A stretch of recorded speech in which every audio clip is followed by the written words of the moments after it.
Président de la transition, chef de l'État de la République du Mali, de prendre la parole. Excellence, s'il vous plaît. Merci, merci.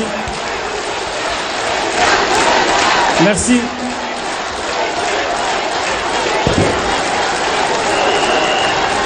Merci, merci.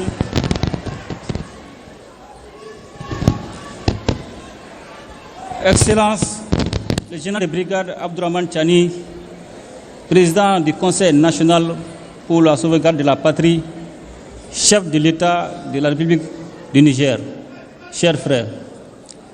Excellence, le capitaine Ibrahim Traoré, président du FASO, chef de l'État, chers frères. Mesdames et messieurs les ministres du Burkina, du Mali et du Niger, mesdames et messieurs les hauts fonctionnaires, mesdames et messieurs de la presse et distingués invités. À l'entame de mon propos, je voudrais exprimer mes sincères remerciements et ma gratitude ainsi que ceux de la délégation qui m'accompagne au général de brigade Abdourahmane Tiani, président du Conseil national pour la sauvegarde de la patrie, chef de l'État de la République du Niger, et au peuple nigérien pour l'accueil chaleureux et la délicate attention dont nous avons fait l'objet depuis notre arrivée en cette terre hospitalière, en terre AES, chaleureuse et si riche de sa diversité qu'est le Niger. Cette hospitalité est le reflet de la fraternité et de la solidarité qui unissent nos trois nations. Excellences, mesdames et messieurs, le 16 septembre 2023, en signant la charte du Liptako Gourmand, nous avons collectivement pris la décision courageuse de créer l'Alliance des États du Sahel, AES.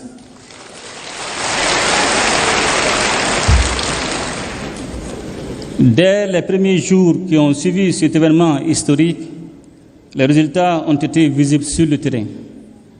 En effet, notre alliance a très tôt su traduire en action l'architecture de défense collective et d'assistance mutuelle mise en place pour lutter contre le terrorisme sous toutes ses formes et contre la criminalité en bande organisée dans notre espace commun. Je tiens à insister sur la notion d'espace commun pour saluer la clairvoyance de mes frères, les présidents Tiani et Traoré, qui avaient pris les mesures nécessaires pour autoriser les droits de poursuite sur leurs territoires respectifs afin de traquer efficacement les groupes armés terroristes sans contrainte liée aux frontières nationales.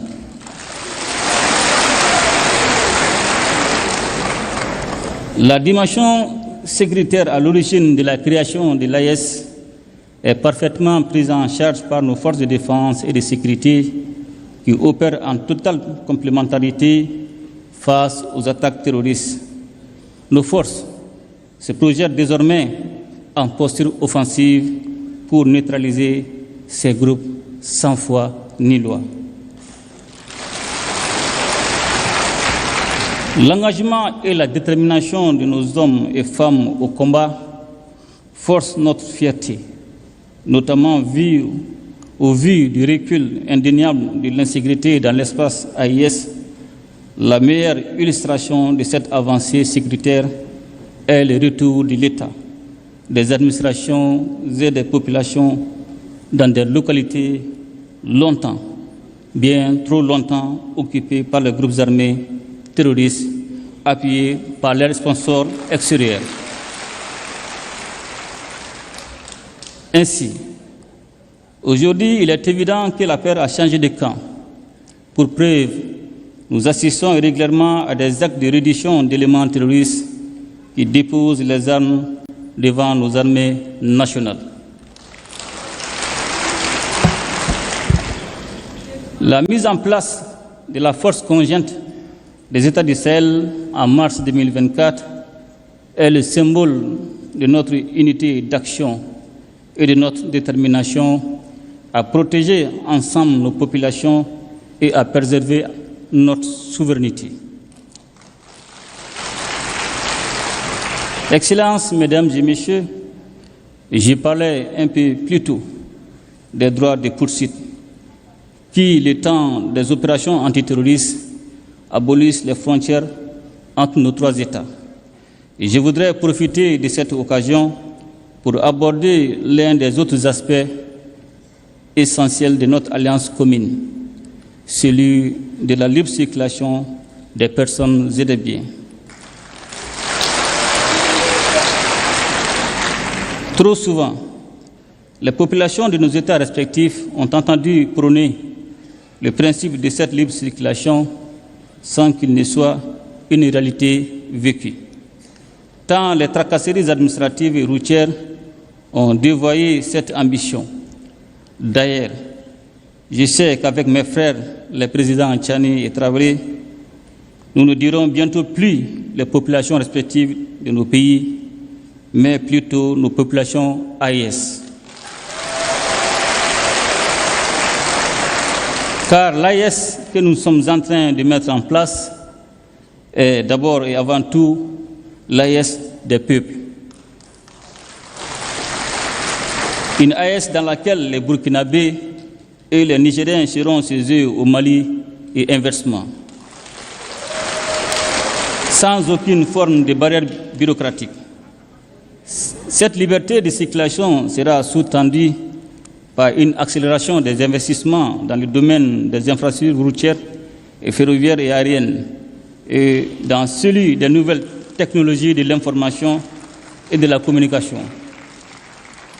Toute chose qui catalysera l'approfondissement des investissements dans le domaine de la production agricole et dans celui des industries de transformation, profitant ainsi de la complémentarité de nos économies. Pour parvenir à cette réalité qui est déjà en construction avancée, nos ministres. En effet, ils ont tenu en moins d'1 an 4 rencontres sectorielles et élargies qui ont permis de poser les jalons nécessaires à une alliance des États du Sahel aux compétences renforcées.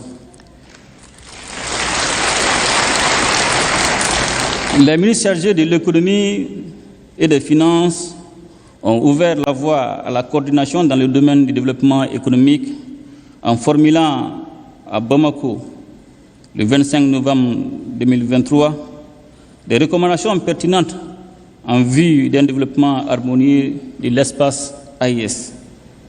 Elles ont concerné les aspects touchant le renforcement d'un cadre commun et harmonisé des politiques publiques dans les domaines économiques, financiers, minéral, éducatif, environnemental et culturel, et la réalisation des projets structurants en commun. Les ministres des Affaires étrangères, réunis une première fois à Bamako, le 30 novembre et le 1er décembre 2023, ont convenu de la coordination diplomatique et ont soumis à notre appréciation la recommandation de mettre en place une confédération réunissant les 3 États en attendant la mise en place d'une fédération regroupant le Burkina, le Mali et le Niger. De manière proactive, une réunion ministérielle élargie s'est tenue à Ouagadougou le 15 février 2024 pour élaborer les avant-projets des documents relatifs à la Confédération. Les ministres des Affaires étrangères ont ensuite finalisé à Niamey, le 17 mai 2024, les projets de textes portant création, organisation et fonctionnement de l'AES, ainsi que les documents préparatoires du présent sommet. J'ai tenu à faire ce rappel, Excellences, mes chers frères, pour adresser nos chaleureuses félicitations à nos ministres et à leur équipe technique pour le travail abattu en si peu de temps. Et surtout pour la qualité des documents qu'ils ont soumis à notre appréciation. J'ai particulièrement jugé utile de saluer, à travers les projets de textes élaborés, le maintien des valeurs chères à nos cœurs, à savoir les valeurs de fraternité, de solidarité, de complémentarité, mais aussi et surtout l'importance de placer et de garder les populations au centre de l'action de la Confédération. Je me réjouis par ailleurs de l'esprit constructif qui a prévalu durant les différents travaux. Cet esprit est justement ce que nous sommes invités à formaliser durant le présent sommet, afin de répondre à l'attente pressante de nos populations qui aspirent à vivre ensemble, à vivre en paix, à vivre en communion et en harmonie dans un espace stable et prospère.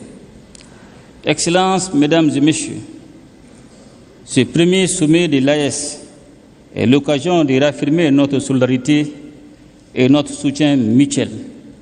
Je ne saurais à cet égard manquer de réitérer nos remerciements à la République sœur du Niger pour sa solidarité agissante en décidant de nous livrer d'importantes quantités d'hydrocarbures. Excellences et chers frères du général de brigade Abdourahmane Tchani, en cette période de crise énergétique, votre marque de fraternité au-delà du symbole revêt un caractère particulier pour les Maliennes et les Maliens.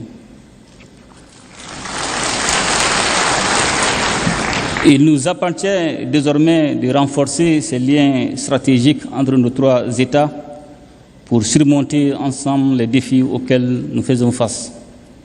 Pour terminer, je voudrais réitérer notre ferme détermination à faire de l'Alliance des États du Sahel un modèle de coopération régionale, de solidarité, de développement, un modèle aussi d'intégration sous-régionale conformément aux principes de la charte du Liptako Gourma.